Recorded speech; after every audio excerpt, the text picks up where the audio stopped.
Welcome to Oceanside Chat, Light Beyond Generations.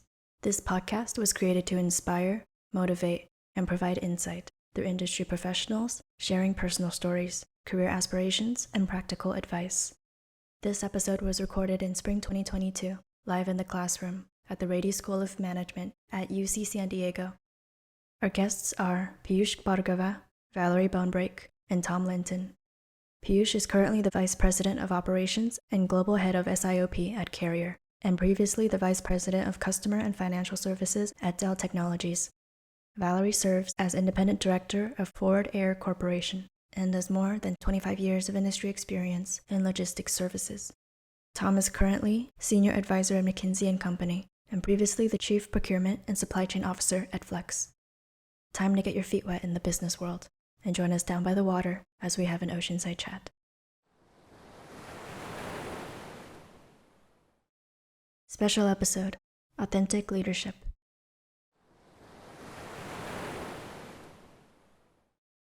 First of all, thank you so much for all the guests. Now, I still like to give maybe a brief 30-second, a minute introduction for each of you to the cohort in terms of who you are and how do you want them to remember you. How about Valerie, since you're here? Sure. Well, it's nice to see faces in person for me, too. I think I've had 2 face-to-face meetings this year. This is my 3rd. So I don't know if it said in my bio, but I've worked in the Southern California market. I was based in Orange County for about 5 years with Ryder in my logistics career, and then moved up to Northern California and lived there for 7 years. So I always like coming back to the West Coast. I left and sold my house, so I can't buy back in here because I live in Kansas now. I live in Kansas City. And I just got back from Alaska. My son lives up there. He's a dentist in Alaska. And so that was our first trip there since more than a year ago. I'm retired from full-time work, which I am truthfully enjoying because I figured I worked about 42 or 43 years, maybe an 8-week break. I mean, I had continuous employment. So I don't know if I would recommend that or say take some more breaks. That you'll have to figure that out for yourselves, and some of the flexibility we have now will maybe enable that. But in terms of flexibility, I spent a lot of my time in sales. I don't think that necessarily shows up in my bio. And originally when I started out, I saw observing other people, well, I'll have more flexibility if I'm in sales. I found out I liked it. I was good at it. And I spent my career in some kind of customer-facing role most of the time. So I would like you to remember that I really believe in advocacy in whatever your role is, and to understand who do you advocate for. In my case, from a career standpoint, I felt always it was my first responsibility to advocate for my employees. I think any leader wants to do that, and the employee can truthfully feel that, I've got your back. And the other one that was very important in a sales role and a sales leadership role was client advocacy, that your client or your customer had the trust that you were going to represent their best interests and they could count on that. Great. Thanks, Valerie. You made me feel like I have to work harder and longer now. So thanks for that inspiration. I started when I was very young. You're still young. How about we go to Piyush next? Sure, thanks. It's great to be here. My name is Piyush Bhargava. I work for Dell Technologies. I've been with Dell for over 20 years, and I've worked in the automotive and the industrials before that. Within my work at Dell, I've focused mostly on global operations, so things supply chain, procurement, and I've had a chance to practice my trade at 3 different locations. I'm based here in Austin, but spent a few years in Shanghai, China, and then a number of years in Singapore as well. I tend to play a few different roles. The one I just introduced you to was my professional avatar, or what I do at work. I'm also blessed with 2 young daughters. One's a junior in college and one's a senior in high school. I've been married to my wife for close to 27 years. We were in high school together, so we've known each other for most of our lives. And I also represent on a number of boards. And so getting engaged with the community is important to me. I'm surrounded by people who inspire me. I'm surrounded by really strong women at home. And I feel grateful and fortunate for the opportunities that I'm given to make a difference in the community that I live in. And I introduce myself that way only because I take all those roles very seriously. To me, the danger of a single story is that if you don't sort of ground yourself in what's important to you across the spectrum of things that may be consistent with your value system, I've met too many people who, after the dust settles, live with regrets. And I chose early not to do that. And I'm continuing to, nowhere done yet, but I continue to try and add value to the spheres that I engage in. So that's a little bit about me. Thanks for sharing your beautiful journey up to this point. I'm sure more coming, when your two girls are growing up and then eventually sitting in a classroom like this. It will be beautiful. Tom, you're the next. We saved the best for the last. So probably what makes me different, I lived and worked in Asia for 23 years. Every job that I've had in both Asia and the United States, I tried to transform that into something bigger and better than maybe I started it as, and also try to break new ground. Good example was at LG. I promoted the first woman into management in a headquarters position, or try to think of ways to patent, or in my last job, several patents in the area of software visibility, or in my IBM days, starting operational centers first in back in the 80s and 90s in places like Singapore or Ireland or Hungary, looking at ways to move the profession forward and actually move the company forward, I think probably is what I would say would be interesting to people. Spending most of my career outside the United States, I also lived in one other foreign country called California for a while. But being from the East Coast, it's funnier actually to people who live on the East Coast than the West Coast. And now I get the opportunity as a senior advisor at McKinsey and also advising companies on my own to actually help them on this journey as well. So thank you for the invitation, Helen, and look forward to the discussion. Welcome to this country tomorrow. I'm going to see you in person. Well, so this is an emotional intelligence in value supply chain class. And we have students from executive MBA, very diverse backgrounds. And I'd like to start this conversation maybe with whatever the latest and happening, in the world before we zoom into the topic for today. So the first thing I'd like to ask each of your opinion is about where we're heading to technology-wise, right? People are talking about technology is going to change the world, improve the world, advance the world.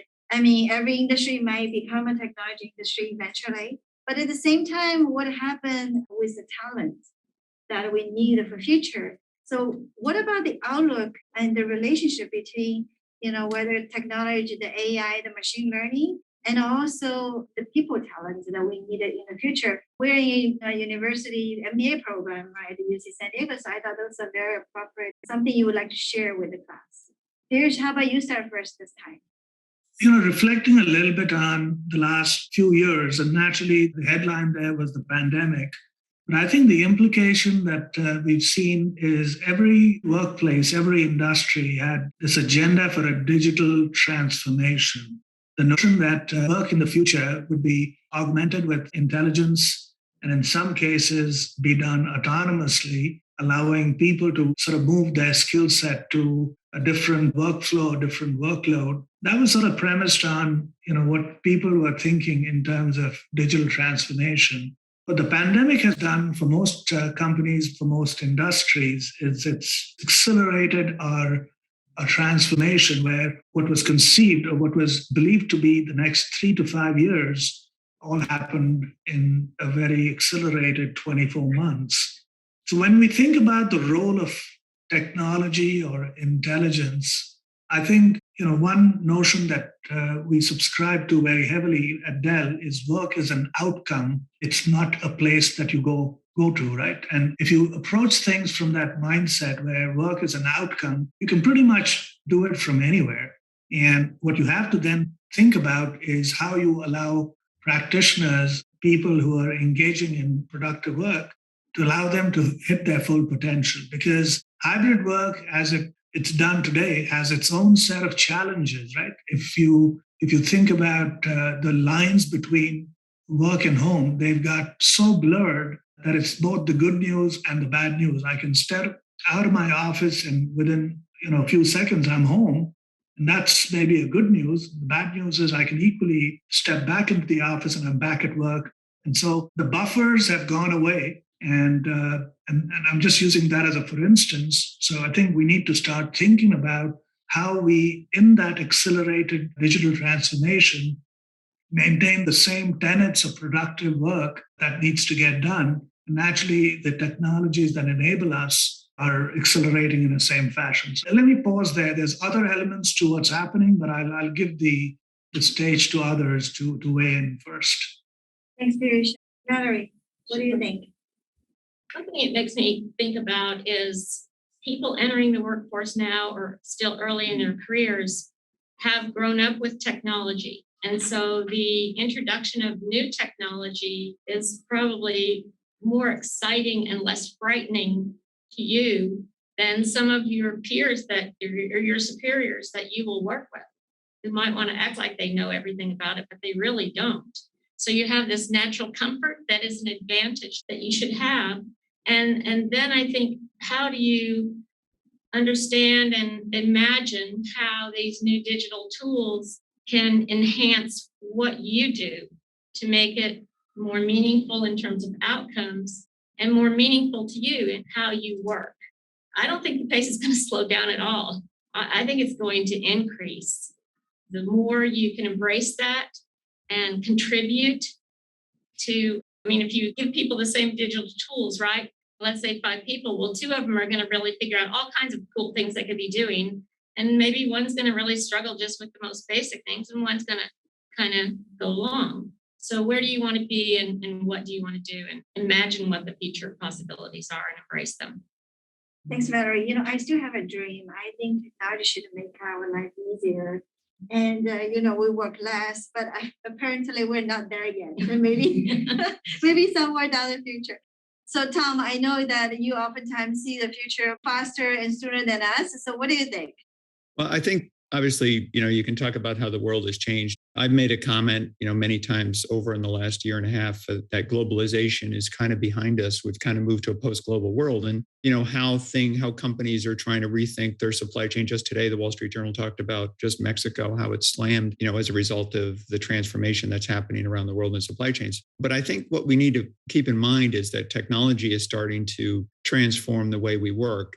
I've got a second book coming out here shortly called Flow, How the Best Supply Chains Thrive. And we talk about how restructuring of the economies of the world and how the physical changes in supply chains are making profound impacts. Globalization brought the world out of poverty, but now we're dealing with other spectrums, and already started work on a third book on the social supply chain. And the social supply chain really involves the fact that, applications are going to start to talk to applications increasingly. Jobs are going to be replaced. There isn't a lot of processes now that can't be automated in supply management. So as this happens, what does it mean for humans, and what kinds of decisions and jobs are we going to have in the future? Very different than the jobs that we have today. I often comment to students when I speak to classes around the world, I say, don't make any decisions based upon what you think is happening or has happened. Try to understand what's going to happen next. I started my career before the personal computer, before the internet, and think about work back. I had hundreds of people, but a lot of them were typing purchase orders. That was before, we had PCs in the computing systems that we have today, or before the internet. Can you imagine the world? Or, and try to understand that what's happening right now will actually have almost no impact on the changes that are next. So try to anticipate what those changes are and move in that direction,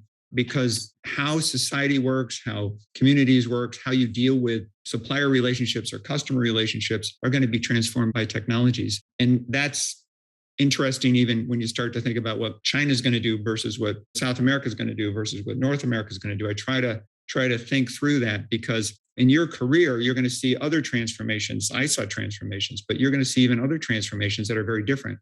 If you do one thing that's important today, try to imagine yourself 20 or 30 years from now, looking back rather than looking forward. In other words, plan your life backwards rather than forwards. And you're probably going to see some things that you can do differently or should do differently in terms of relationships or in terms of how you want to operate, in your job. And it's hard to do, but if you just take a moment to reflect on those things, read read things that are not normal. I mean, I push myself. I'll pick up Scientific American or Discovery or Popular Mechanics or something in the book in the magazine rack that I wouldn't normally read or look at, just to spark thinking in my head, right? That's not normal. Whatever you're used to reading, try to read something different. Try to push yourself and push yourself relationally as well to try to understand people, deeply connect. I think you'll have a lot more fun career-wise and that kind of thing than if you just kind of plod along and incrementally or iterate from one thing to the next. Yes, Piyush. Yeah, I was just going to add one more thing, listening to some of the comments here.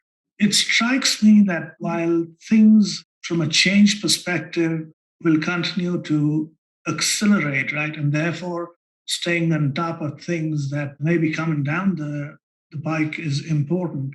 But I also have to believe that as more things become different, there are some things that actually stay the same. And when you think about how you become successful in the future, there's a lot of things that will be different, but there'll be a few things that I think will still be at a premium. Relationships, the ability to collaborate, the ability to problem solve with structure, the ability to have sort of a creative spark to think of things, think differently, or innovate around a problem that may be at hand. So I think notionally, as you think about skills in the future, there's definitely a lot that will change. But I also have the belief that some things will endure. And if you cannot sort of conceive the future with clarity, which I think is hard, have the confidence that there are things that you can do to develop in yourself that I think will stand the test of time. So Piyush, and maybe I just follow up on that comments you have. We talked about this morning in the class in terms of what skill, right, that students should learn, should be prepared for the future. We also talk about the challenge and the things that we're still trying to figure out with the hybrid, right, work, the online, offline combination. It feels like something new is going to happen, although people are still trying to figure it out. And then I would like to maybe utilize one of her friends, Sue Spence. I had this interview with her that she shared that when FedEx, they're looking for talent these days, and then they're looking for 4 things. And I like you, probably each of you, thinking about a few things. And then Piyush, I would put you on the spot first because, from Dell's standpoint, right, like what are you looking for to hire the future talent? Well, Sue shared with me, the first thing was category manager, because Sue is the vice president for supply chain at FedEx. So she said the first thing was category management. Of course, you have to be an expert of whatever you do, right? The second thing is project management, because of the complexity that we're dealing with this day and multiple moving points, and you need to be able to manage that. And then the third thing is data analytics, because there's so much data out there right now. Every company needs to have that talent to manage that. The last thing actually impressed me so much, and I'm very proud, is emotional intelligence. And FedEx actually have a university, if you were thinking of a university of FedEx, is teaching and coaching and helping people to improve emotional intelligence. So I will leave it out there. The fourth thing, that's what Sue shared with me. So Piyush, from your perspective, what are you looking for? It's a great question.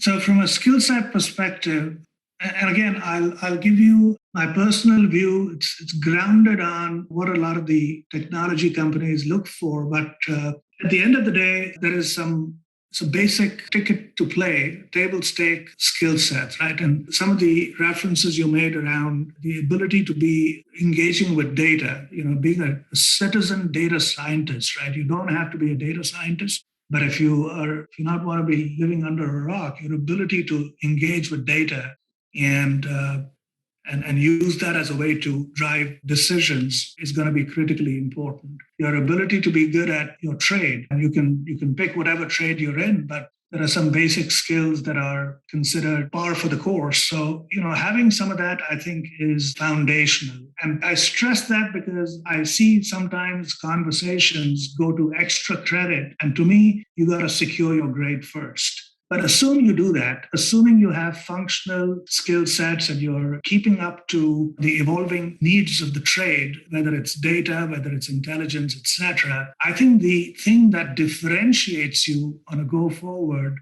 is mostly on the people side.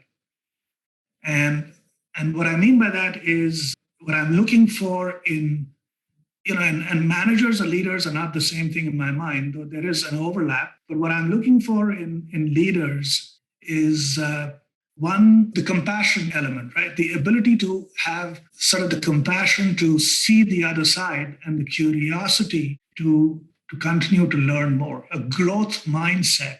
I'm looking for people who are willing to take calculated risks and if things don't turn out, be willing to get up and go again, but internalize the lessons they took out of it.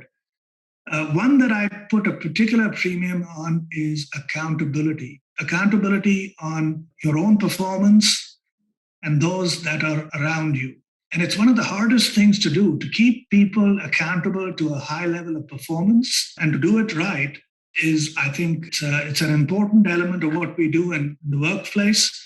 And it's not something that I see widely available. So that, again, is a differentiating factor. So hopefully I'm answering the question in terms of the hierarchy. There are things that are sort of level one skill sets. There are things that differentiate you. And then there are things that allow you to really come to the top, if you will. Oh, that's great.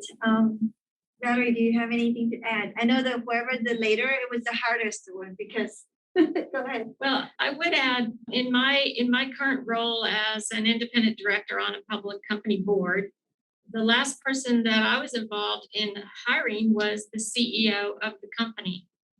Right after I joined the board, it had already been announced that the CEO was going to retire. He was the only CEO the company had. And internally, the nominating committee of the board had narrowed down to 2 candidates with input from others. Obviously, they didn't do that alone. The 2 candidates were an internal candidate and an external candidate.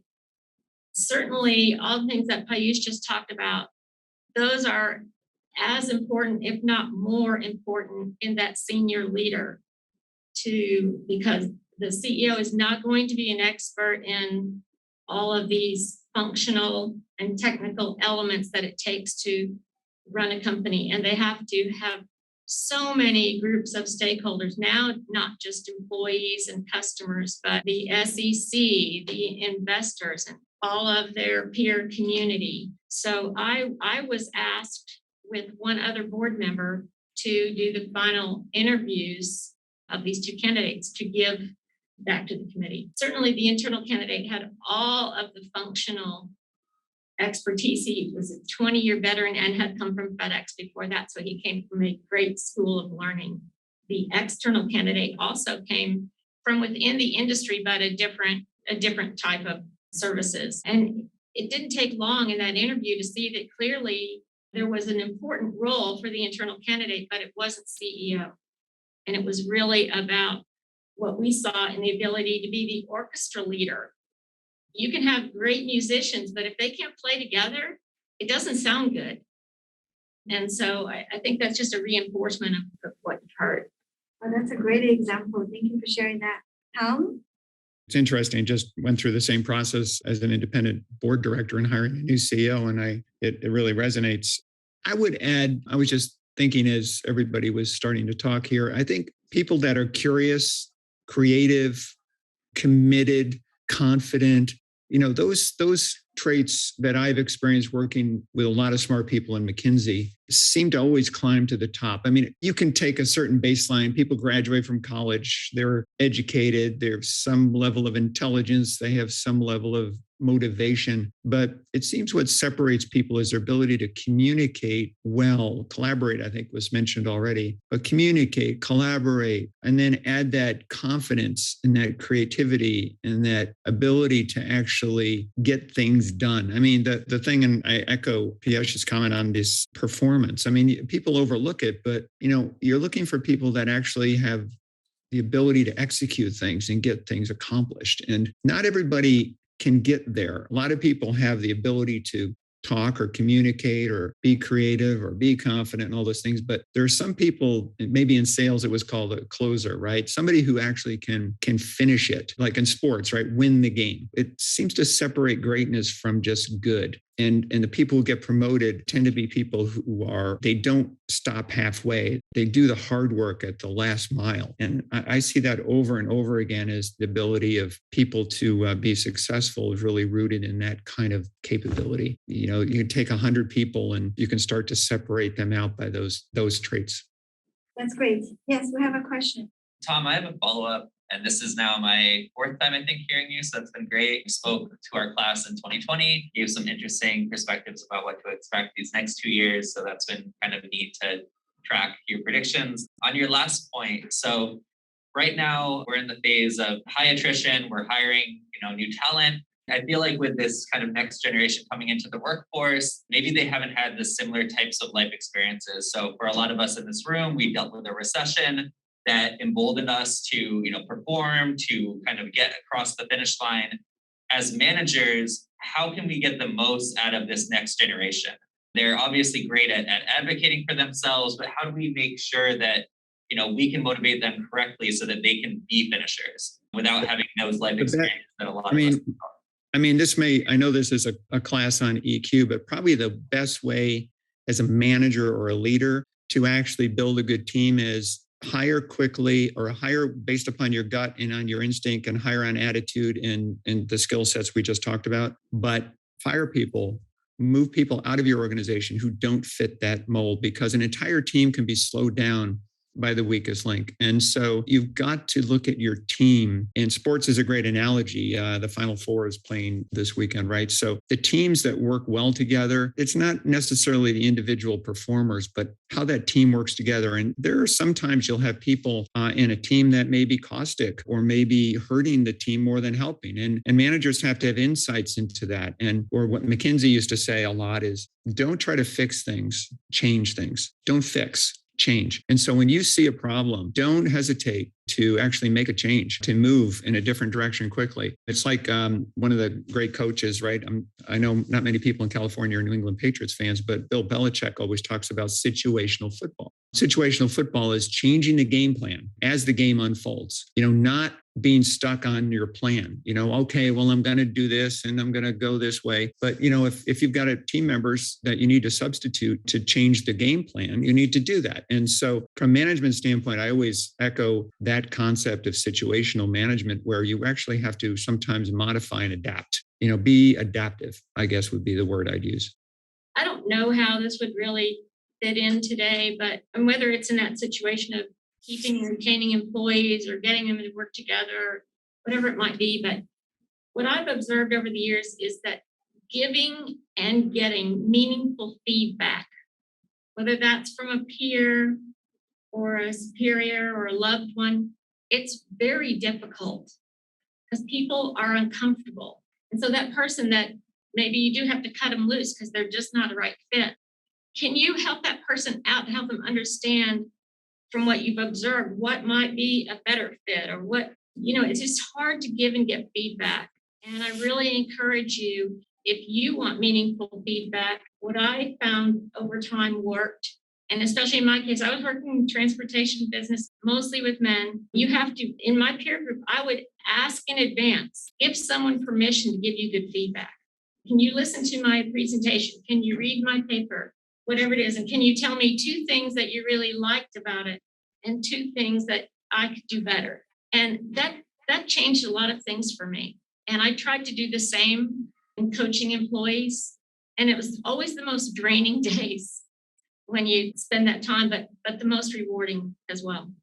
Going back to the question, because I want to maybe add in one additional pointer here, which was, the question was, people who are new to enter the workforce, how do you manage or get the most out of them?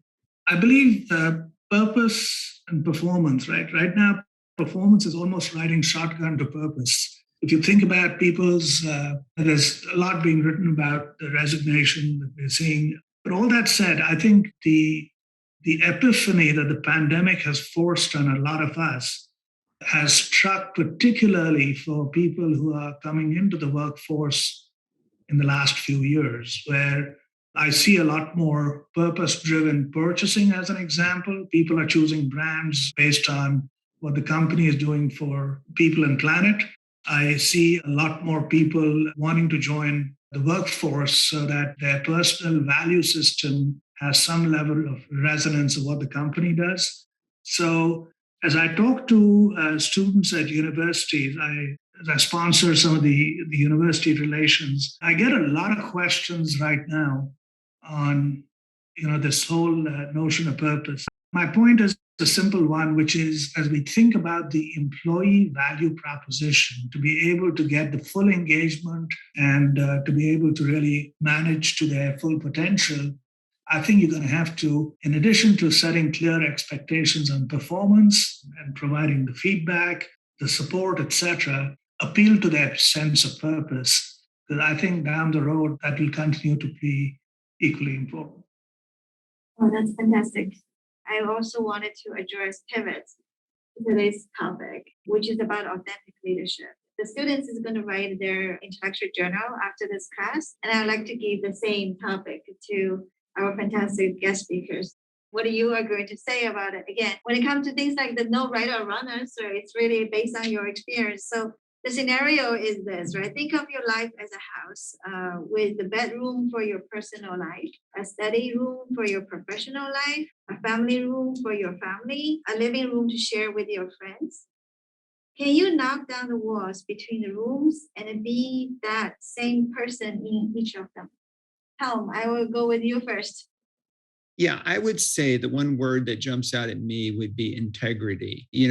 For example, what you want your kids to think of you, what you want your employees think of you, what you want your friends to think of you. I mean, you want that to be somewhat consistent, right? And sometimes you can't operate successfully differently in those worlds. A case in point, I won't name the company. I did work for a lot of different companies over my career, but in one case, a CEO and I were having a meeting with his chief legal counsel, and he was asking me during a difficult recessionary time to actually collect money from our suppliers. So, go get $10 million from each one of them, that kind of thing. And I, from an integrity standpoint, I said, I'm not going to do that. It was one of those moments you have in your career where you know that it's time to move on. This is not where I want to be. But it's also like you can also say in confidence in front of your own family, in front of your friends, or in front of whoever it may be, that you made the right decision, not to follow orders, I guess would be the way I had it.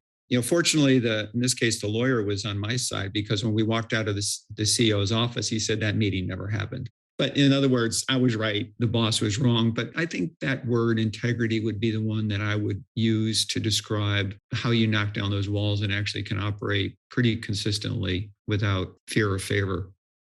Thanks, Tom. Valerie. So certainly integrity, couldn't agree more. I think also self-awareness. You guys did the SWOT, right? So that self-awareness of what are your strengths and what are your weaknesses. And I think ideally the people in your rooms, if you're being honest and transparent with them, and I would add kindness to that as well, they would probably know what your real strengths and weaknesses are, because you're showing your real self, and ideally you're working on those weaknesses. In my case, one of them is listening, really focusing and listening. And I've had feedback years ago from one of my employees. I was changing jobs. I said, can you tell me something that would be helpful in the future? He goes, yes, just try to listen better. Sometimes you're distracted. And so that's just an example, but I think that self-awareness can help you be that person no matter what room you're in. Piyush? It's a really good question, actually. Can you be the same person in all the rooms? I would actually say absolutely. Actually, if you're not, then you're being a phony in one of those rooms, right? You're not being yourself. Though it's a little bit more nuanced than just that. The building blocks of what makes you, you, shows up the same way no matter which room you're in. I'll personalize it. I'm a certified introvert. And I say that because I've taken Myers-Briggs and I'm generally very self-aware of who I am. And I have no qualms about sharing this with the people I interface with, whether it's personally or professionally. So I'm an introvert. But I also recognize that when you play hockey, you're going to have to hit the puck. And what I mean by that is if I'm going to lead, if I'm going to inspire, there will be times where I'll have to go against my grain to show up and be more extroverted or be more leading and commanding than would be my natural grain. Now, does that mean I need to change who I am as a person? The answer to that is not. It's more situational, right? And I'll illustrate that with another example, right? So I grew up in India, so clearly have some Asian origin. I tend to find a lot of people over the years who are looking for mentoring and advice, and a lot of women leaders who grew up in Asia. And the questions go something like this. Hey, I grew up in a high context culture where age and seniority was more revered than some of the environments that I'm in. And I find that people who tend to get ahead are the first to speak, are the loudest voices on the table. Do I have to fundamentally change who I am to be able to be successful? And the short answer is no, as long as, and again, going back to my example, I think you can be the same person in each of those rooms, but you have to be very, very aware what requires you to be successful in each of those rooms. And you got to build it into your toolkit and your repertoire of things that you do really well, and have the discerning ability to bring out the right tool at the right time, right? We hear about to hammer everything as a nail, and you can't do that. So you have to have the ability to have things in your repertoire to be successful in different situations. But I fundamentally believe that authentically, you can still have the same building blocks. And some of the things that have been mentioned around integrity, around your personal value system of what makes you, you should not compromise.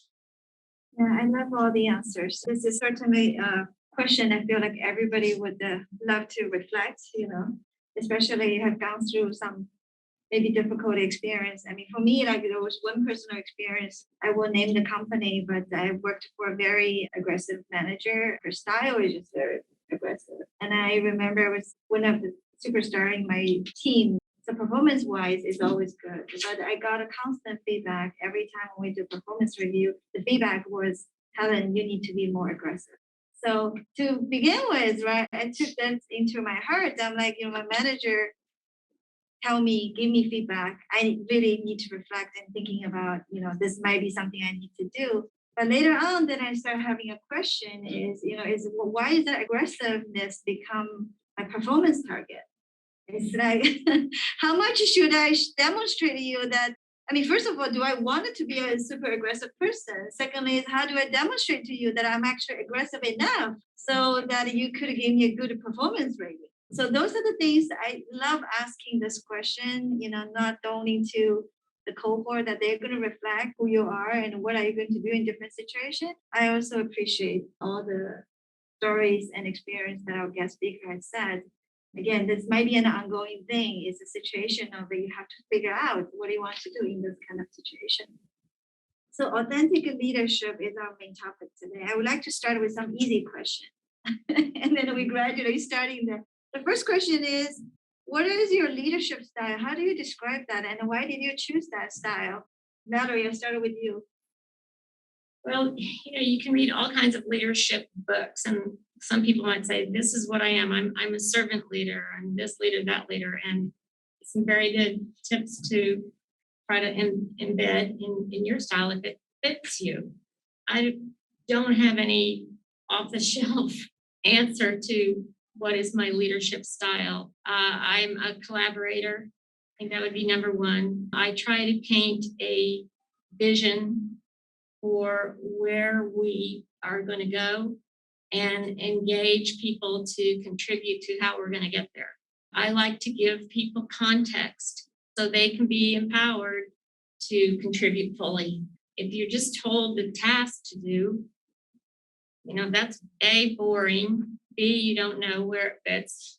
C, you don't know how much value you can add. And being a leader is enabling in people to perform at their best.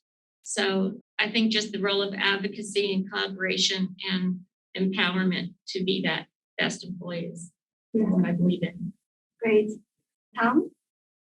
I always kind of looked at strengths being more, I mean, in my case, when I was, the Myers-Briggs and all the psychological profiles that are done during a career, as being somebody who is very high in coaching, but also was really had a high bias for action. In other words, I just always had more of a bias towards, okay, given a 50-50 decision, just make a decision, right? Or sometimes in business and in work, it's always better just to do something rather than make no decision.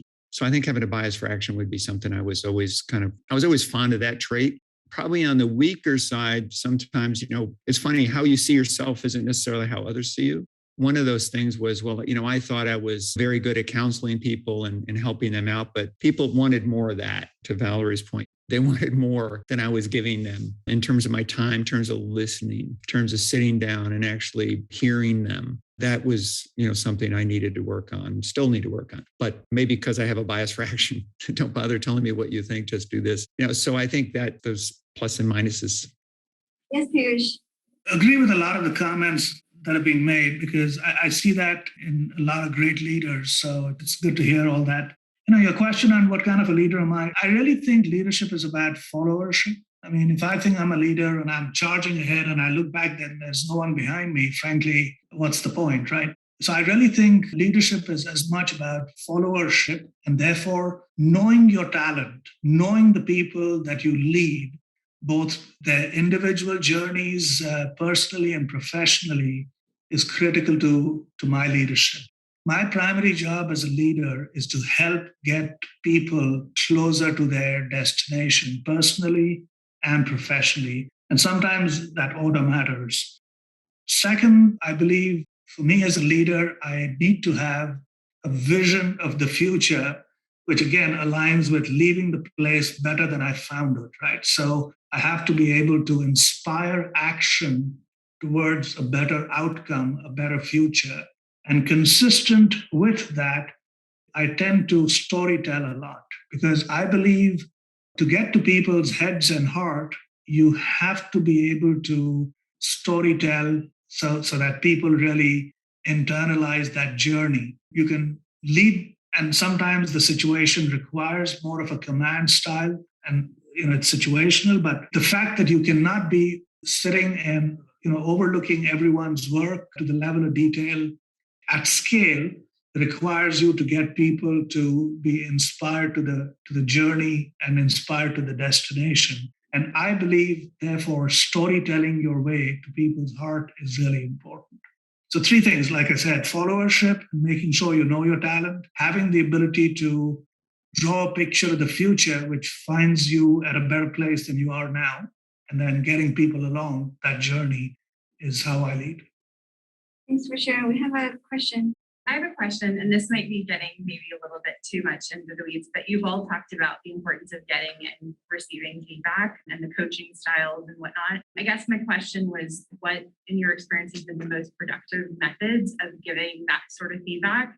In my experience, around performance reviews, there's a lot of anxiety going in. It's all encompassing. There's a lot of different people's feedback. And sometimes that feedback isn't necessarily received in the right way when it's this one meeting once a year, once, twice a year. But then to Tom's point, there's also the balance of actually having to get stuff done and not wanting to sort of coddle your employees to the extent that they're, spending too much time being coached. And where's the balance? And I guess back to the question of methods that you experienced that have been positive. Excellent question. Valerie, yes?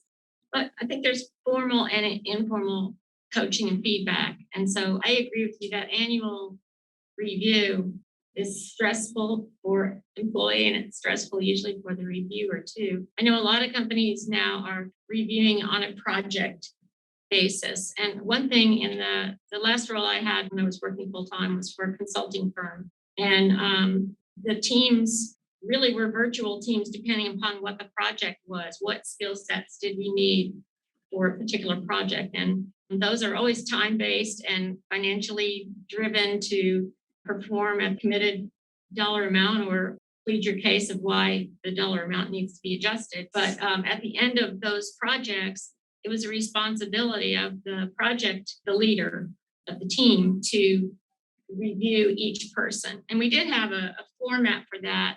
But I think what was helpful about that is we worked on these projects together. So it was less threatening, to talk about, well, what went well, what didn't go well.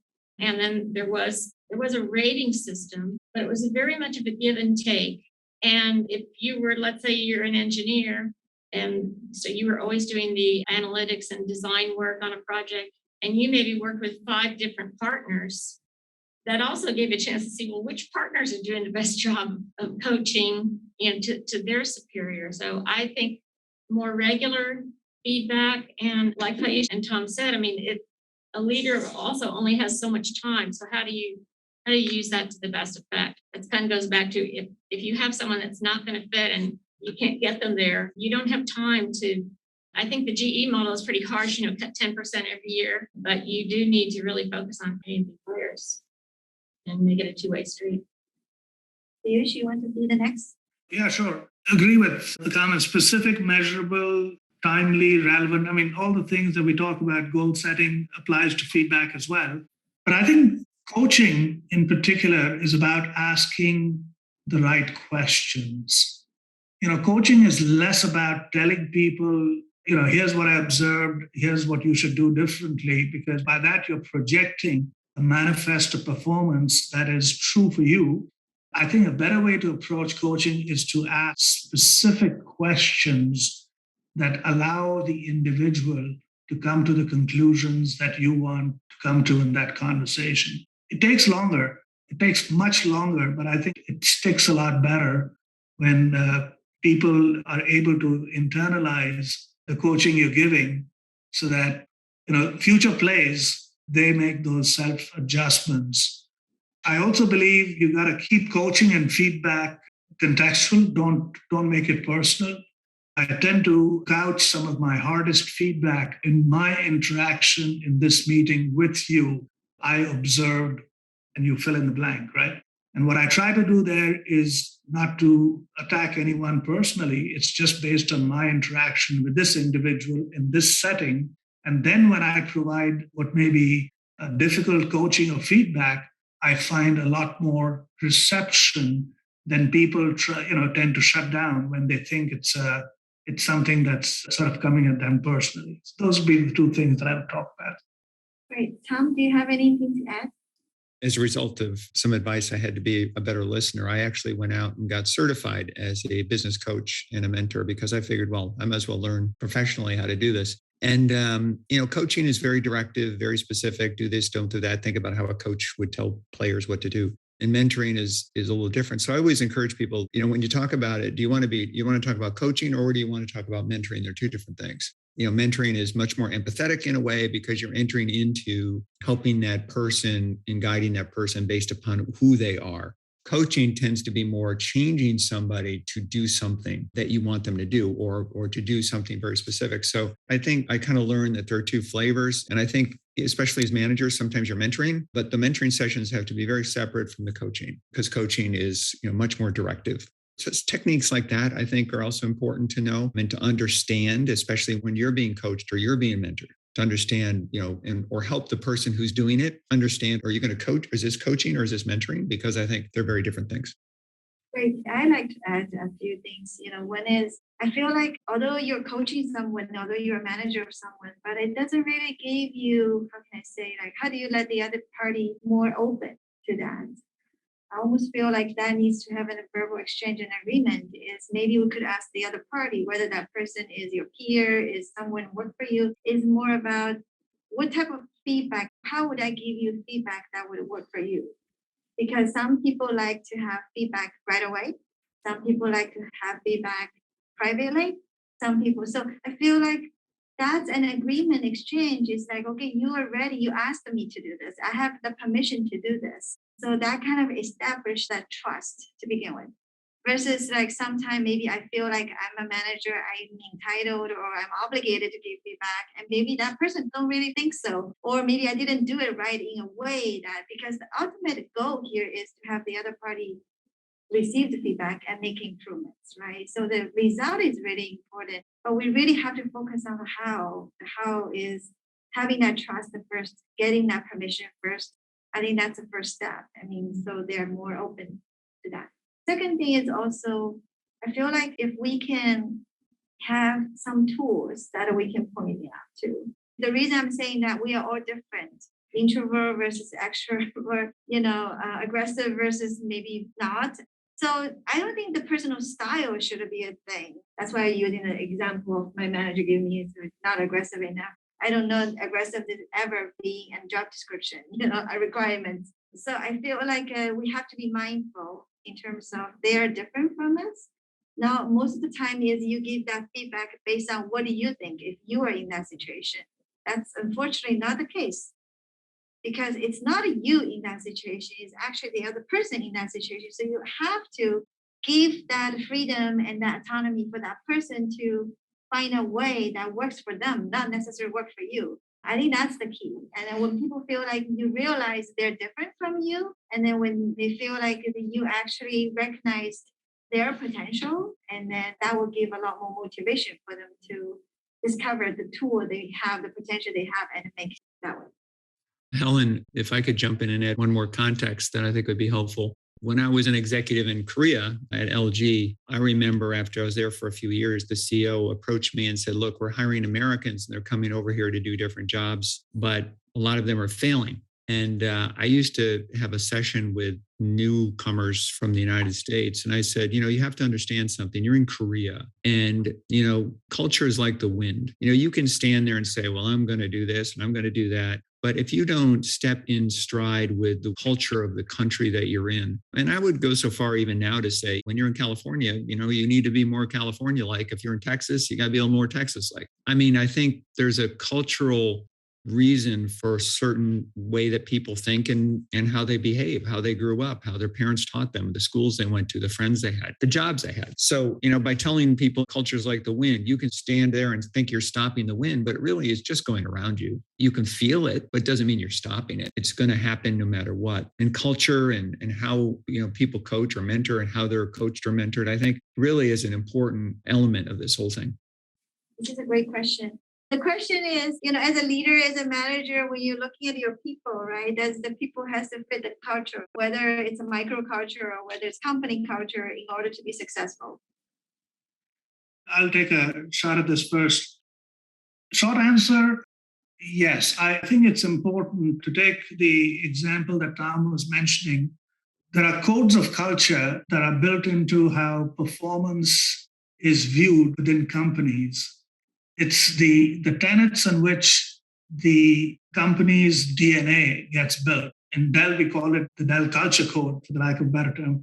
Within that, there are expectations of how we show up at work, what we do, how we engage. And I can say with high confidence, a lot of the things that are built into our culture code are not very different than a lot of other companies, but there are nuances. There's a bias for results versus effort, the ability to win in the marketplace while still being extremely collegial on the inside, facts and data over opinion, metrics and success as measured elements versus direction. Those are cultural tenets that, I'm just using Dell as an example, but, most companies pride themselves from having built cultures around, and there's a people element to all of this as well. So I don't want to ignore that. But there are cultural elements that make companies successful. And I think for employees joining companies, it's important that you study that culture and the time to, if it's something that doesn't resonate with you, I think you'll have a harder time once you're in the company, and it's a better choice to make that assertion ahead of time before you join the company. Because over time, I think you're looking for people who can embrace, and it's not to say that it's cast in stone. We want people to sort of put their fingerprints on these things so you can get better over time. But I think it's important to have a notional understanding of the company. One other thing I would add is in today's world, and for a long time, companies are bought and sold. And so you may join a company that has a culture that you love, that you feel that you can add value, that you're comfortable, you're growing. And then that company merges with another company that has a completely different culture. Those are really difficult situations. I don't have statistics on this, but a high percentage of mergers do not achieve the expected results. And more times than not, that's because of the culture, not because of the products or the process and those sort of things. So I think in those cases, you need to be aware if that happens to understand, are my values still going to match with this culture? One company that I can speak of when merged two iconic brands in their industry with the intention of keeping the brands separate. These were head-to-head competitors. They said, don't worry, we're going to have healthy competition, but intense cooperation. Okay. It didn't work. I mean, they didn't know what to do. They did what they always did, and it was constant clashes. And so just, know that can happen. And it's not a one-time assessment. Things change over time. I like to add on that because even if you're with the same company, the culture evolves. It starts changing. The most obvious example would be if you worked for a startup company, even if you're a founder of that company, you had certain culture you like to have. And when a company grow bigger, you can imagine that at different size of the company that you would have a different culture at that point. It's mostly required by the business. And then not everyone get along with that culture growth either, right? So it's not that you work for one company forever. So sometimes it might come to the point that you can evolve with the company together. You can accept the new culture, but sometimes you may not be. And that's one side. The other side is also thinking about if you work for a company, you represent that company. No matter what role you are, right? You might be in sales marketing role, you might be in supply chain role, you might facing customer, facing your supplier. So we talk about authentic leadership here, being yourself, integrity and things that are sort of remain the same. Doesn't matter which room you are. Company is the same way. So I want to make sure that they have the people who agree with whatever going on with that company now. So that's sort of the company DNA they would like to have when they interact with outside of the work. So I do feel like it's important to find that right balance. Tom, do you have anything to add? I would just add about culture fit, and business fit. But there's one other thing too, when you're looking at employment or looking at jobs in work environment is 90% of the people who stay or go in a job. I think Piyush mentioned about the retention issue in the world today. They stay because they like their manager or they trust their manager, or I think really look hard at the people that you will work directly for. And the second thing I tell people is nothing influences the culture of a company like the CEO. He is the culture of the company for most companies, or at least he creates it. So listen to what the CEO is saying about the companies that you're in. Listen very intently and read what he writes and look at videos, of course, as to how he speaks and what he says. It makes a huge difference. I was interested to hear just last week, I saw Starbucks, Howard Schultz is stepping back in as CEO of Starbucks. I know some people there, and I have to wonder how much of that is really about culture as much as about what they say it's about. I think don't dismiss those two things. The immediate manager and the CEO probably have more of a indicator of, whether you fit in a company or a job more so than anything else. So I actually like to ask the question that authentic leadership, we talk about today's topic. What do you think is authentic leadership in your version? How would you describe that to our students, and how would you advise them to be successful in that domain? Valerie? I guess, making it very simple, walk the walk and talk the talk, and treat other people how you want to be treated. And there's some very basic characteristics of authentic leadership that are things you need to know. You learned in kindergarten. I mean, some of that is very applicable. People want to know the real situation. They want to know where the company is going. They want to know, how do I fit in? And so authentic leadership, like it was said before, it's achieving results through others. So they have to want to be there and want to follow and want to contribute in order to achieve the desired outcomes for growth and profit success. So I don't think it's rocket science, but it's increasingly complex because of the hybrid work situation, because of pressures on families. I'm not trying to sound trite. It's very challenging in today's world, I think, increasingly so. So being do what you say and say what you do, so people will trust you. You can't just say you can trust me. You have to earn that, and it has to be proven. Valerie, you had such a great point. So now it's the hybrid work. I mean, how would that impact culture, when it comes to authenticity? Should we just thinking about the same thing, or is there nuances that we should consider? I think that's the hard question. If I look back, let's say 15 years, and my workforce was physically at their locations, wherever those might be. And I couldn't imagine that being different. Like, no, we need to be here. We need to talk with each other. We need to work on these things together. So how companies are going to achieve that in the future and have the loyalty of people too, so they can have retention. I don't have the answer to that. I think it's a very, very challenging question. Well, Piyush, I'm going to throw this ball to you. What do you think? The hybrid work, how hard is that to, create a culture in the traditional way? Let me come at it from the question that you started with, which is authentic leadership, because I think those are a little bit related. Authentic leadership, I think finesse is a little bit in the simplicity, right? I don't come across truly authentic leaders very often. And that's because there is so much pressure sometimes to be considered models of success. And so authentic leaders, when you find them, tend to have a few things in common. One, they're very self-aware. They're very aware of who they are and therefore what their value system is. In fact, both for themselves and for the people around them, there is no question about what these leaders stand for. And oftentimes there's high level of resonance behind what they stand for and what the company values. Therefore, they tend to be successful in those settings. They tend to be not that successful in settings where the value systems don't have a high resonance because they're very self-aware and therefore are not willing to compromise. Second, authentic leadership also comes with the realization through that awareness that you got some things you got to learn and grow and develop on, right? You don't act as if you're the know-it-all, right? And authentic leaders tend to bring a growth mindset by surrounding themselves with people who can let them be their best, right? And have the humility to be able to ask for help when needed. And so those are all elements of authentic leadership, in my opinion. Back to your question on hybrid workplace and can you maintain culture in a hybrid work? I think it's an evolving thought.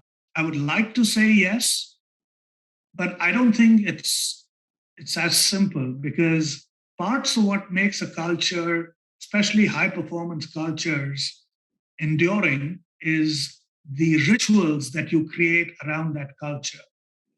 And those rituals and those ceremonies that are associated with making those cultures successful are harder in a hybrid workplace. Like if a big part of your culture is having brown bags or informal town halls where you have stand-up conversations often to rally the troops, those are harder in a hybrid work environment. You also have to realize that the challenges that a hybrid workplace presents to a lot of employees, especially women leaders, where I've got a big team in Asia and the traditionality of roles that exist in certain cultures at home, not as much in the workplace, you can't just gloss over that. And that presents significant challenges to certain pockets of our employees. So if your culture is built on high performance, high engagement, how do you ensure that no one gets left behind? And so short answer to what you're asking is, I think culture can be maintained in a hybrid workplace. You have to be, though, acknowledging of the challenges that the hybrid work environment sort of presents, and then find ways to overcome that. Great answer. Tom? Of all the questions, I think without even knowing it, right, that's the explosive question, right? Because in today's, just say the United States, right, being authentic, in the cancel culture and the divisiveness politically, divisiveness from a religion, divisiveness from a sex, you name it, it's a landmine, right? For someone, say, for example, who might stand up in a rural part and say, well, I'm very pro-Trump, I'm very pro whatever, in Christian values, whatever it may be, and then go to another part of the country and you have an opposite mindset. I think to navigate in that world and be authentic is, I don't want to say impossible, but I would say that it's challenging because you've got to be able to be inclusive with so many different points of view on all those spectrums, that how do you not water down authenticity when you really have to kind of be average of all, neutral to all. And that is probably the biggest challenge I think a manager and a leader has today, when the United States, say in the 1950s, much more homogeneous in terms of the way that it thought, the way that it did things. Yeah, there were people left behind, but there was homogeneous thought. So I think the challenge today, with so much independence and individual points of view, how do you drive authenticity? I think it's less about you being authentic and more about creating an authentic atmosphere where everybody has their voices heard and everybody feels safe and comfortable in a work environment. So if that's authenticity in 2022, I think maybe it works. But for individuals to be authentic in such a way that it might create division, I think is probably an issue as well. Yes, question. In the real business world, in order to be successful leader, why do we need to leverage our strengths rather than make up the weakness? Because sometimes our boss really want me to make up our weakness. I have learned that we have to leverage our strengths rather than make up the weakness. Valerie? Yeah, I can certainly understand how that is putting forth a challenging situation for you. I always thought about it more as leveraging strengths and minimizing weaknesses, because weakness, it's a trait, it's in your DNA, it's inherent, or it's a habit that you learn, like, hey, this is how I grew up. It's almost like asking you to reprogram your brain. So one thing I think you'd have to do is figure out how you can make your strengths manifest themselves in results that are so valuable that it will see that that's much more important than trying to, do you want to be an average person? Okay, I can get my weaknesses up to this level, but I have these strengths that have the potential to go here. And how do you explode those strengths? Maybe there's a relationship component of that. Maybe there's some specific action that would enable you to better demonstrate the importance and the value that your strengths bring. And I'm not trying to say we shouldn't all work on our weaknesses, but it sounds like you have a pretty good understanding of where you think you can add value. Tom or Piyush, do you have anything to add? I'll just jump in. I've actually given out books to people called Strengths Finders. I think a lot of people struggle with really knowing what their strengths are. And if you do know your strengths, I'd say congratulations, because that's really important. But don't assume you know what your strengths are. I mean, as we said, if you haven't done a lot of these online or assessments that were talked about earlier, Myers-Briggs or any of the psychological profiles, do a lot of things to actually understand. I mean, I found strengths that I didn't know I had. I found weaknesses that I thought were strengths. I think, sometimes optically, the way you view yourself is differently than the way other people view you. And I think most people would gain a lot by just knowing themselves from the eyes of others rather than knowing themselves from what they think they're good at. Somebody might say, well, I'm really strong and outspoken and I speak my mind. And some people might find that to be rude, corrosive, arrogant, the other side of the same point of view. So I think if you know your strengths and you have good data to say what your strengths are, that's great. I always tell people, you can't fix all your weaknesses, but just try to improve one or two and pull them up. And your strengths are going to be your strengths. They're not going to change. But, try to focus on a couple of your weaknesses and make sure you know exactly what your strengths are. Because a lot of people assume you know what their strengths are, but maybe it's very different than how other people view their strengths to be. Just to build on that, I think greatness comes from doing what you do well, really, really well, right? So when you think of people who are at the top of their game, they often spend a disproportionate amount of times grooming that thing that they're really good at to become world class.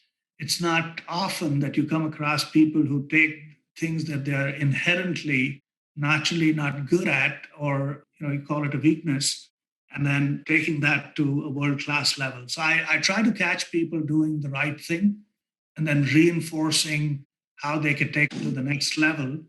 On the weakness side, it's a little bit devil is in the detail, right? Because there are certain weaknesses you got to address and they're table stakes. Yeah, I would agree or concur with your thinking, which is if your objective is to become great, have high level of awareness of your strengths and over time do them really, really well while still maintaining some level of parity on things that are required to stay in the game. I would add one more personal note.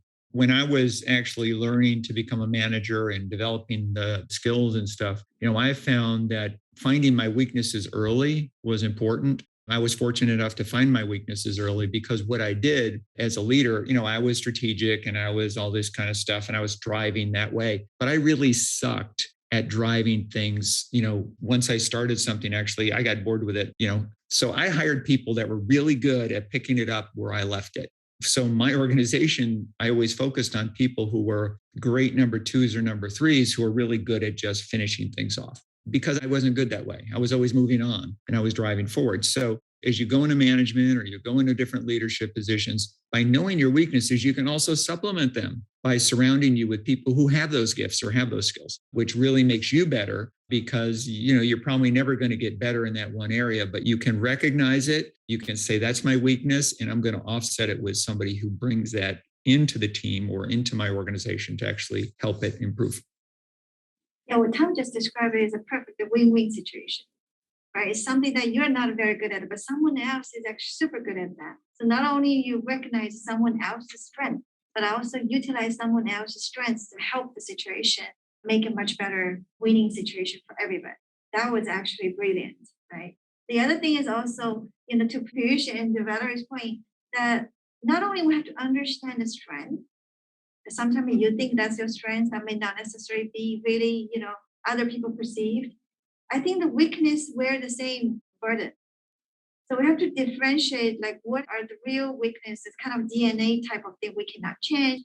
I doubt there are how many of those things out there. Most of the things that we think maybe at weakness that point, that could be go through some learning and further, if I'm not a financial report, that I could go learn about it. That's more of a skill. So I would say, really differentiate between the true weakness versus the skill that you can actually go acquire.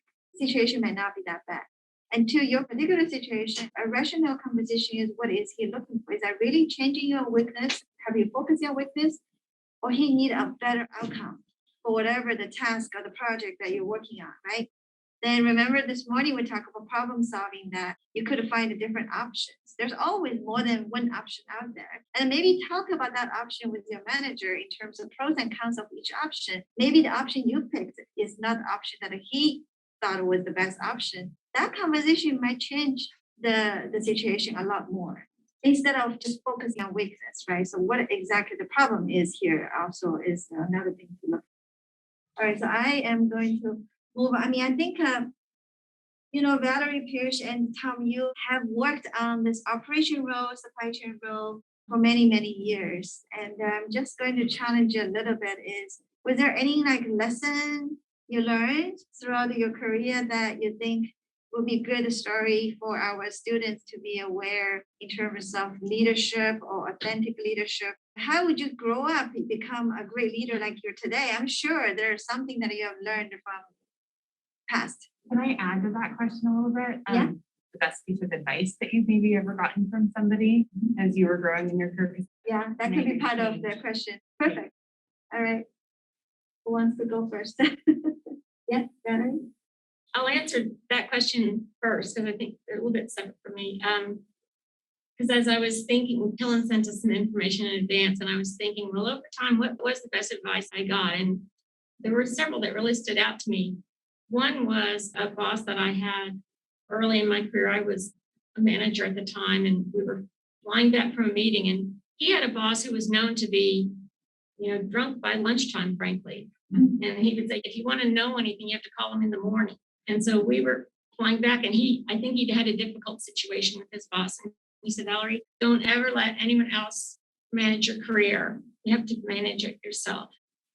And so that helped me 2 times specifically that I can, really pinpoint. One was a time when I was running a business unit that I had 9 peers that were also running business units that rolled up to the company. And we were all at a level of vice president, general manager. And all of my peers got promoted to vice president, which was the next level. And I didn't get promoted. And the woman who led all the engineers across all the teams, she didn't get promoted either. And she was at the same level that we were. And we were having a meeting shortly after that, maybe a month or two. It was a national meeting and the president was there. And I had the chance to speak with him one-on-one in a casual setting. And I just said, I just wanted to let you know I was really disappointed that I wasn't promoted with my peer group. And I would really like to understand why, given that my performance was on par and I was actually the President's Club winner for that past year. And he said, Valerie, you just don't feel bad about that. You just need to keep doing what you're doing. You're doing a great job. It's just more time in the grade. That was the answer that he gave me. And in this spirit of managerial career, and I said, okay, I hear what you're saying, but respectfully, I just question that, because if that were a parameter that were applied at our company, you wouldn't even be president. So, I knew him well, so I could have a frank conversation. But if I hadn't have said anything, and I did get promoted about 3 weeks after that. So that worked out. Another time, kind of a similar situation where I had to stand up for my position, but I had very valid reasons. I wasn't complaining. It was just, here's the facts. Help me understand that. Another one, I had a boss that was really great about in tough situations and very intense, maybe we're trying to meet a deadline or figure out. A lot of the work that I was doing in third-party logistics was new to the company, and we were figuring out about 50% as we went along, honestly. And so it could be very intense. And he always knew when to infuse some humor to kind of diffuse the intensity. Nobody's going to die from this. We're not on the operating table. And sometimes you got to just breathe. And that can be helpful individually or with a group. I guess the third one, and this probably goes more because of my sales background, but in negotiations, if you have to give something, you want to get something, even if you don't really need anything and you can really give on this point, work it out where it's a win-win. I learned that because one of our leading team members on the national level was fired, and we were all in shock. And I asked, well, why did he get fired? And the same boss that was the good one on humor said, because his clients never knew when they were getting a good deal. And I said, well, what do you mean by that? He said, well, whatever they asked him for, if they say, I need a 10% rate cut, they would get it. And so it helped me learn to, be confident in my proposal. One time I was a Friday afternoon, a very large proposal. I was still working at a local level, not a national level. A big proposal, customer, I'm in his office and he says, Valerie, I just want to ask you, before I tell you what my decision is there anything you want to change here? And I don't want you to feel bad when you walk out the door if you don't get this deal. I was young. I was very scared to death of this. And I just took a deep breath and I said, no, we've worked really hard to make sure we put the best package together for you. And that's what it is. So I got the deal. If I had showed hesitation or, I think it would have hurt my credibility.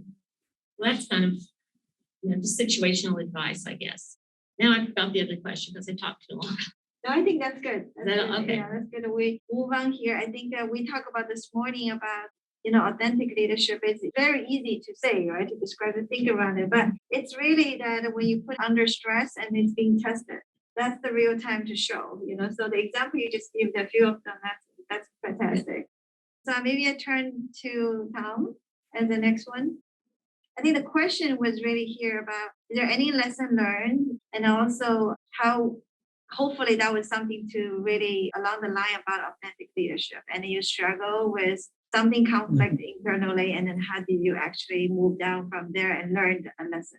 It was interesting just listening to Valerie. I had kind of a similar situation earlier in my career that shaped me very much. I was hired, back in that day, right? IBM would hire batches of top students. And so I was with a group of 10 that were hired into IBM. And at the end of the first year, people would get promoted and I didn't get promoted. And I was doing the job well. I felt I was doing what I was asked to do and all this stuff. So I went to my second level boss at the time and I said, what advice do you have? What am I not doing right? He gave me some advice that I always give to people and have for many years. And that is, he said, if you don't drive the business, it will drive you. So you have to make a decision. Do you want to be driven or do you want to drive?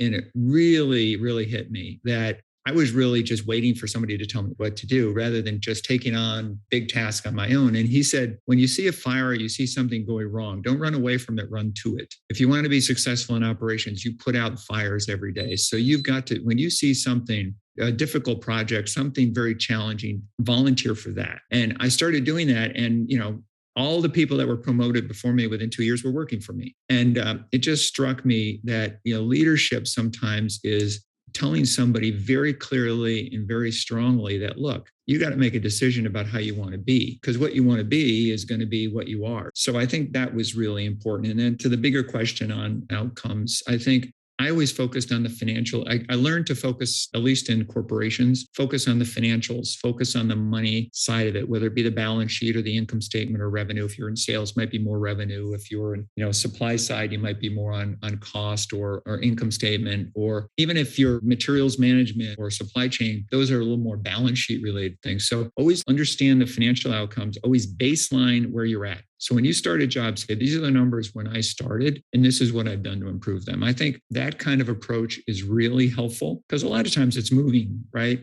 People don't know what you've accomplished because you never said, this is the baseline of where I started my job, and this is what I've done to improve it. Otherwise, you're just there. You're just taking up space. You're sitting in a chair. You're occupying a job that you can't really demonstrate your value add to the company because, it's like, think of it as your own company. Would you hire you to do the job that they're asking you to do if it was your money?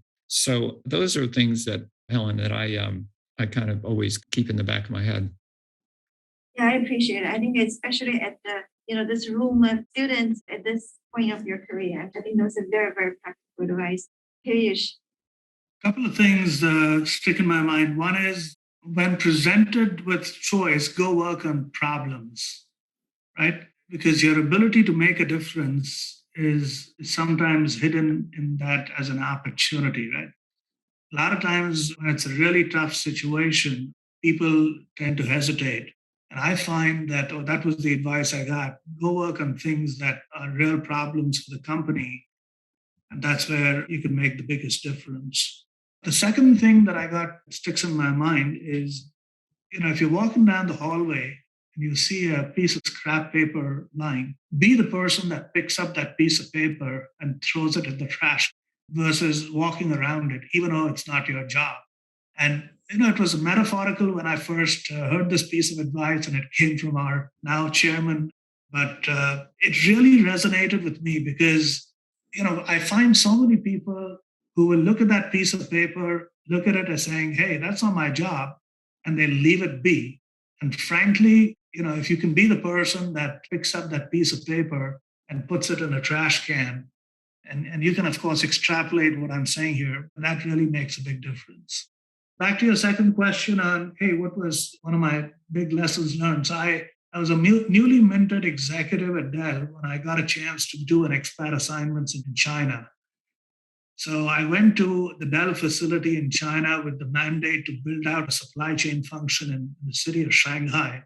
And I thought I had arrived, right? I was cat's whiskers. I had some good success early in my career. So I just thought I'll take that same playbook and run the same plays in China. And boy, was I wrong, because I sort of landed in a labor market where every 20-year-old was walking around with 3 offers and the whole China story was unfolding. And what I learned from that is, even though a lot of things were similar, I was still wearing a Dell badge. I was still going into the Dell office. I was interfacing with a lot of the same people I was while I was back in Austin. Everything else was different, right? So I really had to sort of tune my leadership style, my way of engaging, the way of motivating, to be more in tune with what was the needs on the ground there. And I think I've had to do that in some ways, in every role I've taken since then. Don't assume what got you there will get you forward. And you have to be continuously learning and adjusting. Those were two things. Oh, that's great. I would like to maybe ask this question and give the final round from speakers. I feel like authentic leadership is maybe there's a misunderstanding and misconception in being authentic is being you, and then, be very consistent, and then not to show any like different version. But I feel like the more in this discussion, the more we're thinking about this topic is really, if you're really thinking about a different version of yourself, a better version of yourself, that's a growth. But you're still you. There's certain things that you don't give up, certain things like integrity, like value, and things like that. But the rest of this is consider that more like a growth, right? If you're thinking about it yourself, grow from kindergarten to elementary school, middle school, until you now. You're still the same you, but you have acquired so much more knowledge, right? Skills, and you're matured so much more. So that's the part is okay. So most of us, I think, are very adaptable and flexible when it comes to the future version of yourself. You're investing in that future version of yourself today, but there are certain DNA part of you is going to remain the same. And we needed to be more adaptable. We need to be more flexible because different leadership is situational. And then we have to wear that hat to be a different version, willing to try new things, willing to learn, willing to grow, willing to be open-minded and be curious. And also sometimes you're talking to someone else and they might have completely different opinion from you. But don't close the door because, if you open enough and then you might find a common ground just right there with that person. So I view this more like a version of authentic leadership that I admire too. And I think today's speaker has also demonstrated a lot of those qualities and also supported, right, by all this years growth and then experience that they have come. So I would like to maybe get a final, advice from you, or what do you want our audience to take away today from each of the speakers? Tom, how about I start with you first? I'll go to Japan just to comment on that. I was a very ambitious rising manager earlier in my career, and I was sent to Japan, really coming out of Japan, became an executive in IBM, and I was working for a Japanese executive. So think about this. American comes to Japan working for a Japanese executive. I had a headquarters team that I was managing, and things weren't really starting well, I think, to the Shanghai example. And so my boss pulled me in his office. Of course, back then, this must have been, I think, probably in the early 90s. And he's puffing on his cigarette and reading his newspaper on late on a evening meeting. And he said to me, he took out of his desk a piece of rope and he laid the piece of rope on his desk. And he said, what happens when you push this rope? And I said, well, it really doesn't go anywhere. He said, what happens when you pull this rope? I said, well, it goes wherever I want. He said, when you manage people, when you lead, pull. Don't push. And what I took out of that very quickly was, you have to take people up the mountain. You've got to show them what great looks like. You've got to show them what good looks like. You have to be the kind of leader who basically is willing to take that journey, but do it from the front. Don't do it from the rear. Be the one who pulls them up, and they will follow you because they respect you, because they believe in you, because they want to be part of what you're talking about doing, climbing this mountain. So I would say, in all cases, be authentic by leading from the front, is because leadership by example really means being the person in the lead. A leader is in the lead. So he's not a follower, though they call it followership. That would be, I guess, my takeaway from my thinking about that. Great. Thank you so much. Valerie, what about you? I guess I might end with where I started in advocacy. And in my experience, what that meant to how I made decisions about certain situations was, is this right for my employees? One example, I had a team of like 100 people working in a distribution center that they ran for another company. And they weren't allowed to come in the same door as the company employees came in, and they weren't allowed to use the same soda machines. They had to pay more for their soda machine. And so I just stood up for things like that. Simple questions like, do you think that's right? Or they would say, we'll tell you on Friday or Thursday whether you can take that Memorial Day holiday. Don't you think my employees have families and plans too? And so I fought for those kinds of things. And I always felt that it was the right thing to do. So no matter the situation, if you're trusting what you think is right, be that defender of people. Piyush? Great thoughts all around. Maybe the only thing that I would add is if work workplace was a race, and I know it's a rough analogy, but if workplace was a race and everyone wants to get to the same finish line, I think acknowledging not everyone starts at the same place is really important. I think people's authentic stories and authentic reality comes with the fact or the acknowledgement that we have places of work where we have populations that have disproportionate burdens to be able to start at different places while still getting to the same finish line. And the more we can enable authentic environments that allow people to, and again, performance is the only currency. And I'm not in any way trying to diminish the importance of that, but also acknowledging the fact that we have some catching up to do in ensuring that we have everyone giving their full potential is an important thing to keep as a backdrop. Well, that's a really great way to leave a lot for us to really reflect and think about it. I want to give the last chance. Anyone else has any question? One question which is quite, I don't know it's right or wrong, but in different parts of the world have different cultures, have different type of leadership. Like if you go in Southeast Asian countries, it's more about authoritative. And when it comes to the United States, it's more about collaborative. So do you have any experiences in your life where you have to, like in different cultures, you have to try different part of the leadership? For example, in the United States, you have to be authoritative. Or for example, in Southeast Asian countries, you have to be collaborative. One, I think it's, there are things that are stylistic preferences maybe, but I would hesitate to broad brush to say that everyone in a certain culture acts in a certain way. That said, I've worked with a lot of companies in Asia. You're right in some ways that the styles of leadership may be a little bit different. I've been in meetings where the person with the most influence and power has not said a word in that whole meeting, but it was tacit and understood that he was or she was sort of holding the purse strings, if you will. So my only point would be a student, study these things because there are going in cultural preferences or schemas that play out, but don't be limited by them because it's dangerous if you come in with preconceived notions of what may or may not be successful. And I think your ability to stay in the conversation, play the ball where it is what's going to eventually make things successful. When I did my master's degree, it was in international logistics at Georgia Tech.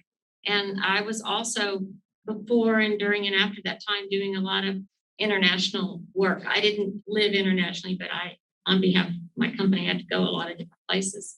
And one of the books that they gave us, and it's one that's updated every few years, I guess, maybe not that frequently, but it's called Kiss, Bow, and Shake Hands. And it's a great book to just, I'm going to go to Indonesia. I need to read this section about Indonesia. And it would talk about the political environment, cultural environment, the business environment. It was just a helpful tool. It was especially in certain countries about gift giving, that was very helpful, and protocols. And if you can relate to those kinds of things, then it helps that business conversation go easier. And Tom, I know you have so much international business experience. Do you want to add anything? Yeah, I mean, there's an old saying, right? When in Rome, do as the Romans do. I think you have to really be attentive and, suppress some of your tendencies. If you're in, for example, if you're in a high respect culture, you need to follow those norms to be successful. If you're meeting with Japanese executives, make sure that you're aware. If you're in the Middle East, you have to make sure you're aware. I mean, I think that's helpful. And the same is true if you're a manager in the United States. If you're meeting with a group, say LGBTQ, or you're meeting with a group of different religions, be empathetic to whatever their mindset is. You don't have to change your authenticity. You don't have to change what you think about any of these things, but you need to be empathetic to it. And that's been my success, whether I was working in South America or whether I was working in Asia or whether I was working in Europe. I think you have to understand that you're not going to, to what I said earlier, culture's like the wind. It's just going to go around you. So you might as well get with it and be part of it and do it in a way where you keep your center of who you are, but by being empathetic, to pick up on the E word, right? To be empathetic to the other point of view, I think is going to make you most successful than not. I would just add one thing is sometimes people expect you, I think it's dangerous on both sides, is number one, you don't want to pretend you're local. If you're not, you're not. Like when Tom show up in China, doesn't matter how much Tom know about Chinese culture, Tom is not going to be perceived as one of the Chinese, right? So feel free to act yourself because people give you that sort of free out of jail card because they know you're not local. But on the other side is also be aware, be respectful to the local culture. I think it's also very, very important. So the balance that you might want to strike, and even sometime I may even remind them is, I'm not like Tom just reminded us he's coming to another country named California. So those things are very helpful. Sometimes, sense of humor helps as well, but be very authentic, be yourself, and also, don't go to the other extreme. So the strike balance is most important. Fantastic. I really enjoyed today's conversation. Thank you so much.